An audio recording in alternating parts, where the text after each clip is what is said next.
किसी भी इंसान को सबसे ज़्यादा डर लगता है वारंट से।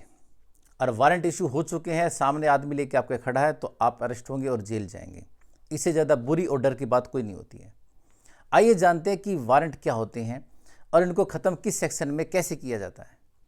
नमस्कार दोस्तों, मैं हूं एडवोकेट धीरज कुमार, आपका स्वागत करता हूं आज की वीडियो में।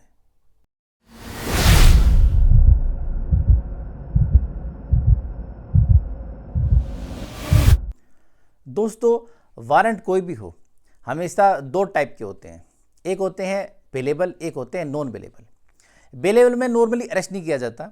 आपके खिलाफ अगर कोई बेलेबल वारंट इशू हुआ है तो आपको कोर्ट के सामने पेश किया जाता है या आप कोर्ट के सामने जाते हैं।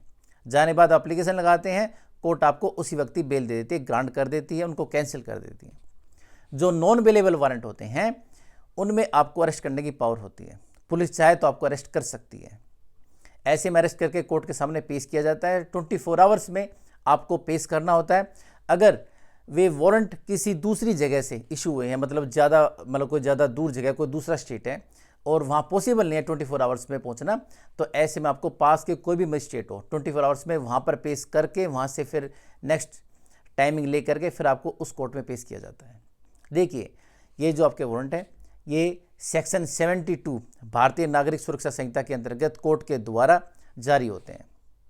इनमें कोर्ट जब जारी करती है इसी सेक्शन में जारी करती है और इनको ख़त्म भी इसी सेक्शन के द्वारा ही किया जाता है। मतलब इश्यू भी इसी सेक्शन में होंगे, पावर है कोर्ट की, और साथ में कैंसिल करने की पावर भी इसी सेक्शन के अंतर्गत ही है। आइए सबसे पहले सेक्शन देखते हैं कि सेक्शन के अंदर क्या है। अब जब सेक्शन देखते हैं तो सेक्शन में देखिए, इसमें लिखा हुआ है form of warrant for arrest and duration. मतलब कि गिरफ्तारी के वारंट का प्रारूप कैसा होगा, मतलब वो दिखने में कैसा होगा और साथ में उसकी कितनी अवधि होगी, मतलब कितने समय तक के लिए वो होगा। Every warrant of arrest issued by a court, मतलब जो भी कोई वारंट होगा किसी भी प्रकार का, हर प्रकार का वारंट वो कोर्ट के द्वारा इशू होगा अंडर दिस संहिता, इस संहिता के अंतर्गत।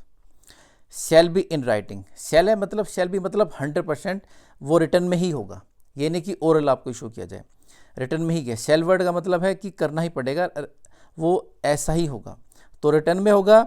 Signed by the presiding officer, मतलब कि उस पर सिग्नेचर भी होंगे, जो भी कोर्ट उसको इशू करेगी उसके सिग्नेचर होंगे of such court. And shall bear the seal of the court, shall word use है यहाँ भी कि कोर्ट को अपनी सील भी लगानी पड़ेगी, मतलब जो मोहर लगती है वो भी। मतलब हर वारंट कोर्ट के द्वारा इशू होगा, वो लिखित में होगा, उसमें सिग्नेचर होगा, उसमें स्टैंप होंगे, ये तीन चीज़ होंगे। अगर आप कोई भी वारंट देखते हैं तो इस बात का ध्यान रखिएगा कि आप जो वारंट देख रहे हैं उसमें अगर ये चीज़ें हैं तो वो सच में वारंट है, वरना वो झूठा फेक पेपर भी हो सकता है, कोई आपको बेवकूफ़ भी बना सकता है।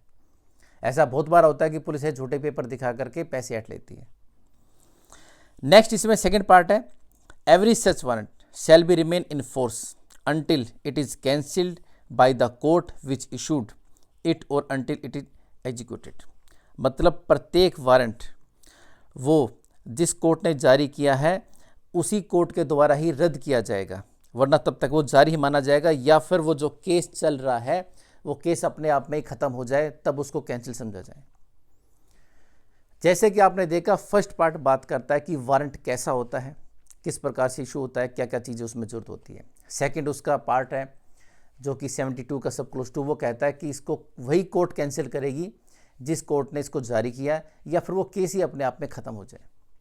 तो दोस्तों, कोई भी वारंट अगर आपके पास लेकर आता है, सबसे पहले ये चेक कीजिए कि वो सच में वारंट है या नहीं है, बेलेबल है या नॉन बेलेबल है, उसमें सेक्शन कौन से लगे हुए हैं। उन चीज़ों को चेक करके ही सामने वाले से बात कीजिए। अगर कोई पुलिस वाला आपके घर पर आया हुआ है, कोई वारंट ऐसा दिखाता है कि देखिए वारंट किसे, तो आप उस वारंट को देख सकते हैं। वो इंसान बेशक ना हो जिसके खिलाफ हो, लेकिन कोई घर में तो उसको चेक कर सकता है, भाई ठीक है दिखाइए आप क्या पेपर लेकर आए हैं। डरिएगा मत, घबराइएगा मत, आपको राइट है उसको देखने का, चेक करने का कि भाई आप कौन सा पेपर लेकर आए हैं। उसके हिसाब से फिर आप उस सामने वाले आदमी से बात कीजिए, और अगर कोई वारंट ऐसे सच में है तो उसको कैंसिल करवाइए। बेलेबल के लिए कोई अरेस्ट नहीं होता है, डरिएगा मत। और नॉन अवेलेबल में आपको बच के रहना, अपने वकील साहब से संपर्क करके उसको कैंसिल करवाना है।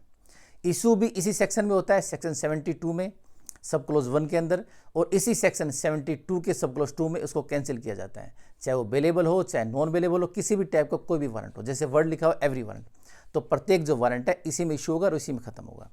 तो आशा करता हूँ आज की जानकारी आपको पसंद आई होगी। तो मिलते हैं एक नई वीडियो में ऐसे ही नई जानकारी के साथ, तब तक के लिए नमस्कार।